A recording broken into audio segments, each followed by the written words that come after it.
কয়লা ভর্তি 16 চাকা লরি উল্টে বিপত্তি, দীর্ঘক্ষণ ধরে যানজটের সৃষ্টি হয় এলাকায়। ঘটনাটি ঘটেছে কালনার এসটিকে রোডে কিষাণ মান্ডির কাছে।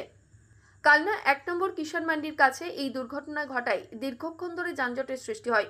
মঙ্গলবার ভোর 4:30 নাগাদ এই দুর্ঘটনা ঘটে।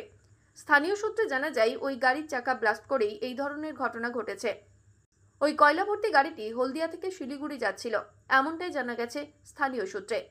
পরবর্তী সময়ে প্রশাসনের তৎপরতায় আবারও যান চলাচল শুরু হয়। এখানে একটা দুর্ঘটনা ঘটেছে। একটা 16 চাকা লরি ভোর 4:30 সময় উল্টে যায়।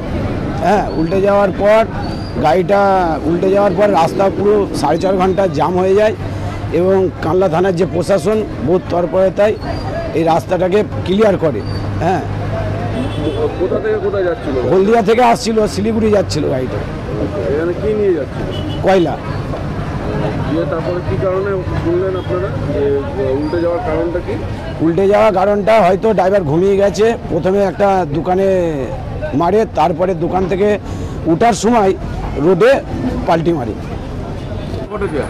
একটা কয়লা বোঝাই একটা ট্রাক আপনার 4টের সময় নদিয়াতে যাচ্ছিল কয়লা বোঝাই করে।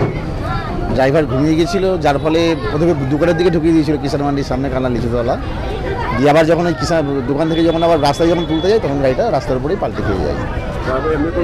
না, কোনো হতাহতের কোনো খবর নেই। ড্রাইভার যারা আছেন, ড্রাইভার ক্লাস দুজনেই সুস্থ আছে।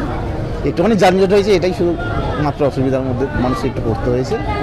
তাদের কাছে আমরা ক্ষমা চেয়ে নিচ্ছি যে এইটুকুনি সময় একটু অন্তত আপনারা দিন রাস্তাটা ক্লিয়ার করার জন্য। এখন ক্লিয়ার হয়ে গেছে। কমল বোরা রিপোর্ট, সংবাদ আজকে নিউজ।